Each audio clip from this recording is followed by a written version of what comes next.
ஃப்ரெண்ட்வுட்ஸ் நேயர்களுக்கு வணக்கம். பரந்தூர்ல தமிழக வெற்றி கழக தலைவர் விஜய் போய் பேசின காரியம் ரொம்ப வைரலா இருக்கு. இதெல்லாம் ஒரு புறம் இருக்கட்டும். ஆனா அவர் ஒரே ஒரு விஷயம் சொன்னாரு. என்னன்னா, நாடகம் நடிக்கிறாங்க அப்பா இந்த திமுக அரசு அப்படின்னு.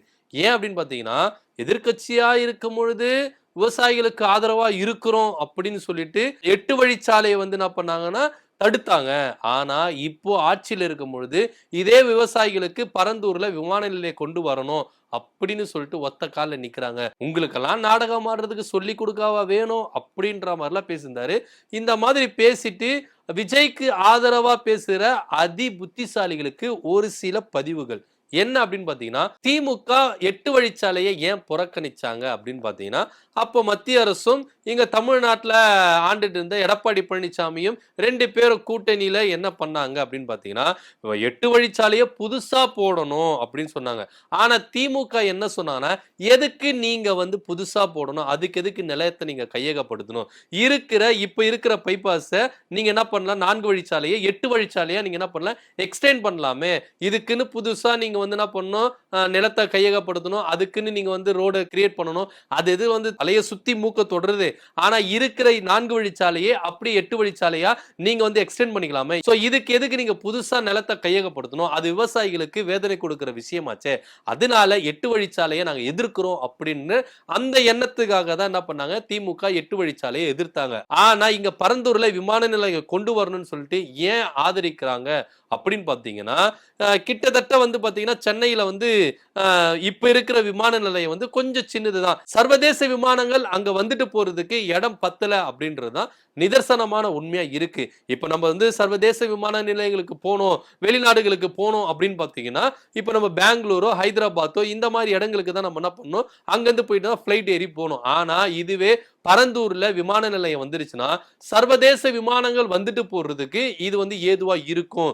இப்ப இருக்கிற சென்னையில இருக்கிற விமான நிலையம் வந்ததுக்கு எந்த அளவுக்கு நம்மளுக்கு டெவலப் ஆயிருக்கு. ஆனா பரந்தூர்ல இன்னொரு விமான நிலையம் வந்துருச்சுன்னா இன்னும் டெவலப் ஆகும். இப்ப குறிப்பா வந்து ஒரு இடத்துல எதுனா ஒரு ஐடென்டிஃபிகேஷன் ஆகி அது ரொம்ப பிரபலமா பேசப்பட்டதுன்னா அந்த ஏரியாவும் பேசப்படும், அந்த இடமும் பேசப்படும்.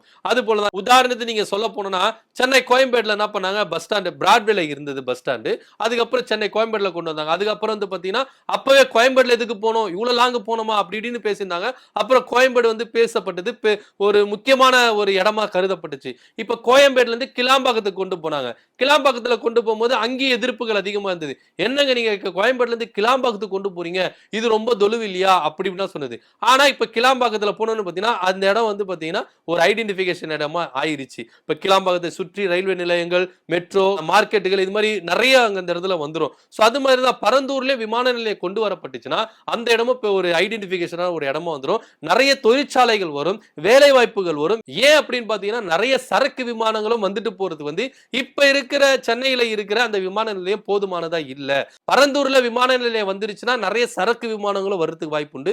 சரக்கு விமானங்கள் வரும்பொழுது தொழிற்சாலைகள் அங்க வந்து அதிகப்படுத்துறதுக்கான வாய்ப்புகள் இருக்கு.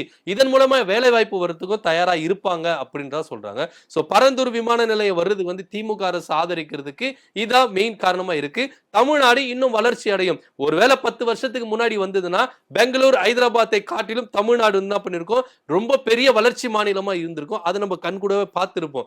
ஆனா இப்ப ஒரு சிலர் அரசியல் ஆதாயத்துக்காக இந்த இடத்துல பரந்தூர் விமான நிலையம் வரக்கூடாது அப்படின்றதுக்காக நிறைய தப்பான கணக்குகள், நிறைய தவறான புரிதல்களை கொண்டு என்ன பண்றாங்க, மக்கள் மத்தியில இந்த மாதிரி ஒரு தவறான ஒரு செயலை பரப்புறாங்க அப்படின்ட்டு தான் நிறைய பேர் என்ன பண்றாங்க, கருத்துக்கள் சொல்லியிருக்காங்க. உண்மையிலே 8 வழிச்சாலைக்கு வந்து திமுக அரசு எதிர்த்ததுக்கான காரணம் என்னன்னா, புதுசா ஒரு 8 வழிச்சாலை போட வேண்டாம், இருக்கிற 4 வழிச்சாலையே பெருசா எக்ஸ்டெண்ட் பண்ணிட்டு 8 வழிச்சாலையை போடலாம் அப்படின்னு தான் சொன்னாங்க. ஆனா பரந்தூர்ல இப்போ விமான நிலையம் கொண்டு வந்துட்டா தமிழ்நாடு வளர்ச்சிக்கு மேல வளர்ச்சி போயிட்டு முன்னணி மாநிலமா இருக்கும். நிறைய இன்வெஸ்ட்மெண்ட்டுகள், நிறைய தொழிற்சாலைகள், நிறைய வேலை வாய்ப்புகள் வருவதற்கான வாய்ப்புகள் இருக்கு. இந்த விமான நிலையம் வந்துருச்சுன்னா அடுத்த கட்ட லெவலுக்கு தமிழ்நாடு போயிரும் அப்படின்றதுல எந்தவித மாற்று கருத்து இல்ல. சோ இதுதான் திமுக அரசு பரந்தூர் விமான நிலையம் வர்றதுக்கு ஆதரவு தெரிவிக்குது அப்படின்னு சொல்லலாம். இத பத்தி உங்களோட கருத்து என்ன அப்படின்றத கீழே கமெண்ட் பண்ணுங்க. நன்றி, வணக்கம்.